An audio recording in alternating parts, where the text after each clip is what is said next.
Bonjour. Je prends d'abord une petite précaution oratoire.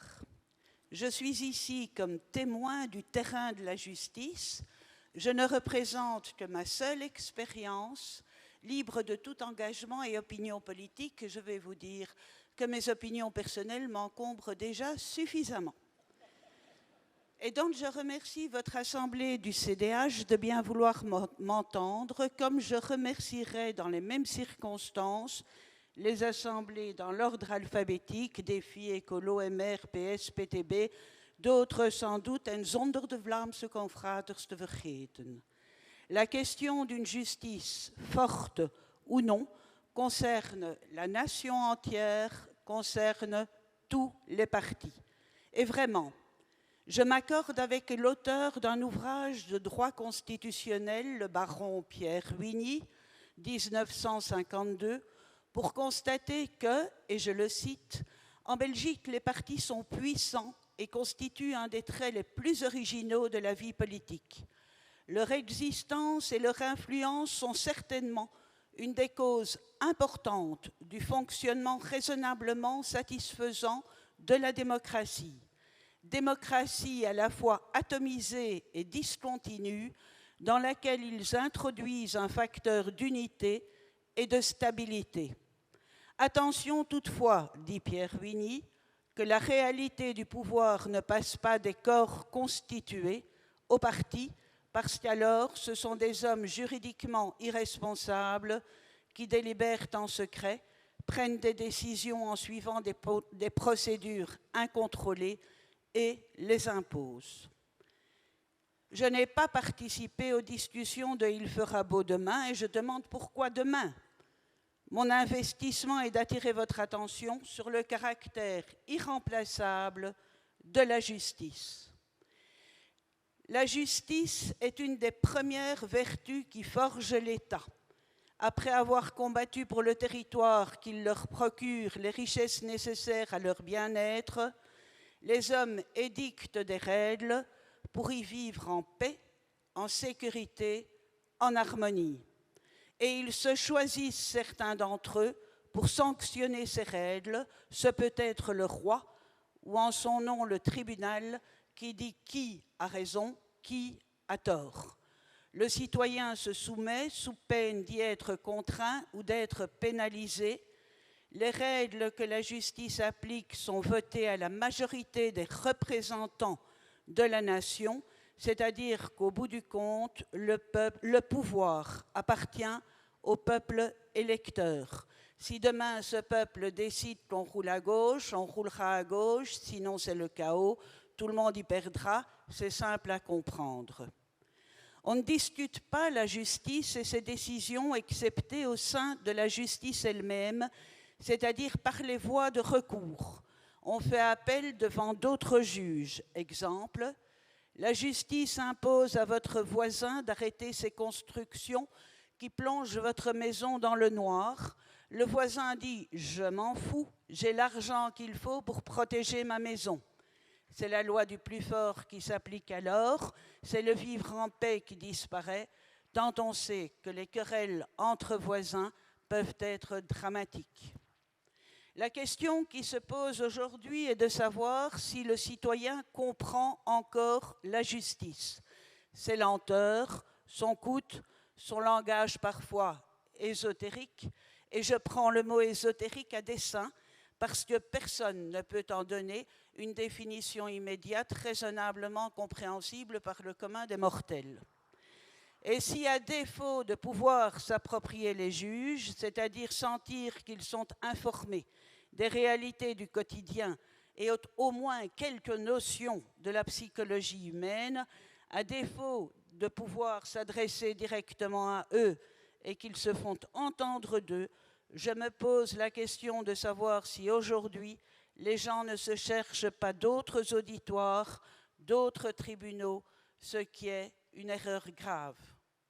Et personnellement, je vous mets en garde contre les réseaux sociaux. Souvenez-vous de l'affaire du cycliste des Fagnes. Un homme condamné par les réseaux sociaux avant même qu'il ne soit identifié ou bien sûr entendu.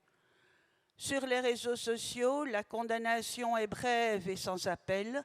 Chacun y va de son commentaire rapide, voire seulement like, pour fustiger quelqu'un, et il se trouve souvent autant de justiciers que d'amis du lanceur d'alerte pour procéder au bannissement d'un des nôtres, sans même l'avoir rencontré ou s'être seulement fait expliquer de quoi il s'agit.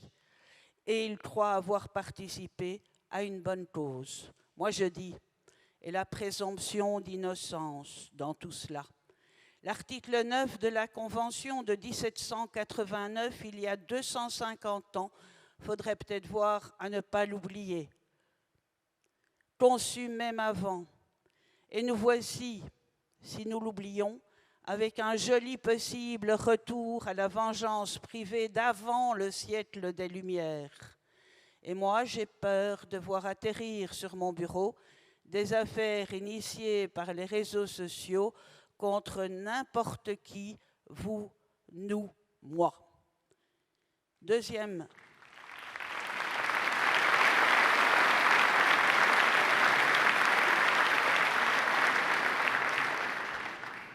Je vous mets également en garde, mais je le dis d'une petite voix, contre la médiation ou la justice à deux vitesses.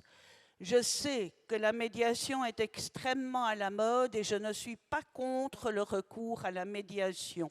Mais voilà, je me pose la question de savoir si on ne se trompe pas sur le véritable but de la justice, pour moi, d'établir un équilibre dans la paix par une décision d'autorité, le tout gratuitement, enfin gratuitement. Parce que le pouvoir judiciaire a été organisé par la volonté du peuple souverain pour servir son bien-être et sa civilisation, celle qu'il s'est choisie. La procédure en conciliation devant le juge de paix est gratuite, mais voilà. On a réduit le nombre des juges de paix, on les a éloignés en les regroupant en gros cantons. Ils sont loin, ils sont inaccessibles, et cette compétence de conciliation et de médiation qu'il assumait est pourtant indispensable et elle a forcément glissé dans la médiation qui est, à mon sens, une mission judiciaire confiée contre rétribution à certains de la société civile.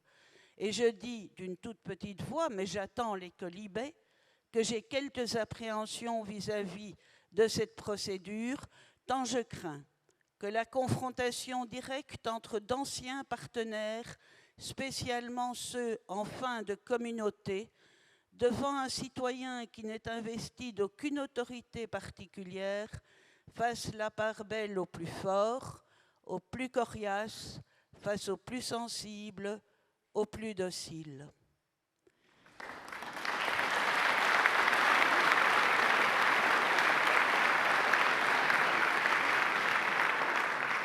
Mais voilà, pour cela et pour bien d'autres choses, il faut, à mon sens, 1. Que nous admettions que la justice dans l'exercice de ses fonctions est un pouvoir et que ce pouvoir doit s'organiser de manière indépendante, selon les besoins de sa mission propre, à la fois d'application de la loi et aussi de sa nécessaire adaptation à des situations humaines différentes, à la fois de l'étude des dossiers, mais aussi de la rencontre des gens. La justice n'est pas entrepreneuriale, elle ne rapporte pas comme une entreprise, mais elle produit un besoin primordial du citoyen, la paix sociale. Et sans la paix sociale, l'économie se fracasse et apparaît la discorde. Ce citoyen, lui, ne peut pas être réduit, le citoyen redevable de la justice, ne peut pas se réduire à un paramètre d'une économie managériale qu'on imposerait à la justice. Le temps de sa rencontre avec le juge ne peut pas être quantifié selon un certain nombre de points. Imaginez, vous êtes mère de famille, seule, avec 3 enfants et le père cache ses revenus pour éviter la contribution alimentaire. Votre affaire vaut 50 points, ce qui signifie que vous Vous avez 3 minutes pour exprimer votre détresse. Soyez brève. 2. Que nous nous mobilisions pour avoir une justice forte et saine et pas des lambeaux qui me font parfois penser aux mots de Paul Verlaine décrivant l'ancien palais de Bruxelles, celui d'avant Poulart, on n'en sort pas. Étroite et galeuse, cette chambre, cette salle, alors tout est caillé, lézardé comme menaçant ruine avec un Christ d'ardreux qui paraissait se faire des cheveux trop longs et n'avoir été perché sur ces lieux que pour regarder les prévenus.